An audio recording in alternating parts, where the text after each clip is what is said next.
Mám ráda cigarety, který voní jak podpaží mý tety.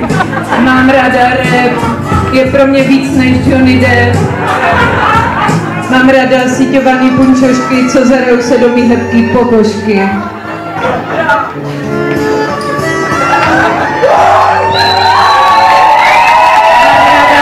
Kolu, po ní jdou kila dolů a Emila z dolů.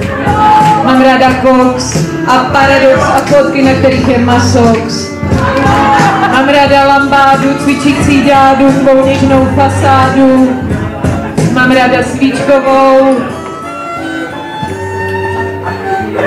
kulturu popovou a popcorn.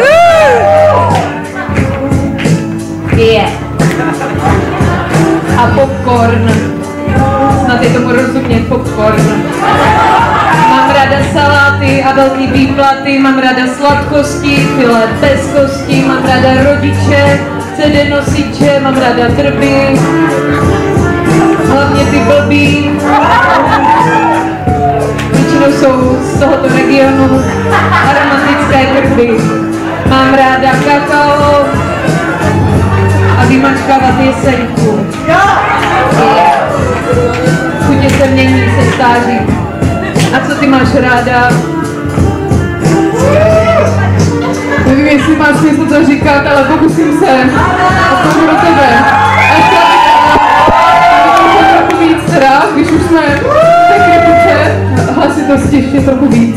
Mám ráda růžovou barvu, ta se mě udělala nevinnou larvu, mám ráda jogu, braním se proti smogu tím. Mám ráda limošku a hezkou pokožku, mám ráda dvihanda tu fotce s lepcema kalhotky. Mám ráda hermelina, brahov splín, mám ráda rozvody a majový pochody. Mám ráda podkožní tuk a to, že byl fakt odřezaný náš kamarád, výborný umělec, hrdina, Peťa Muk.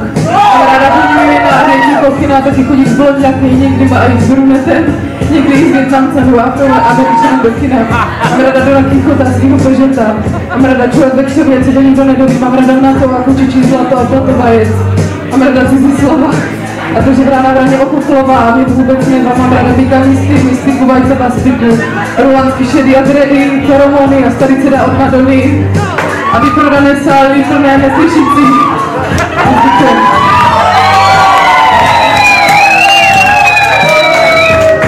A největší rábava z lyžáků obalit se do lupkacího igelitu.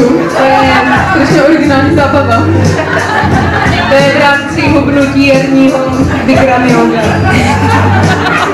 Ale jsou lidé, kteří ještě toto nezkoušeli. Pro ty to zábavné. Pro ty, no to je pravda, můžu to půjčit. Třeba moje babička se zhubnout v prvních řadách, stačí se tím omotat. Babičce je 84 a poprvé jedla utopence. Takže tak. A dáme další píseň, můžu to už ukončit? Tohle je šikon zvukař, nevím.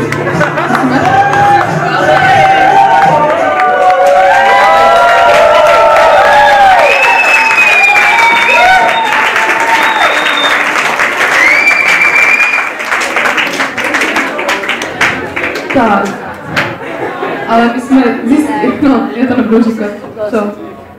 Jedna, kdo tu vystupovala na festivalu, má manžela. Skandal, radši neřekli, nebudu říkat kdo. A možná ty. A teď teda máme píseň, která se jmenuje Brno. Přesně tak, je to o městě na východu, teď.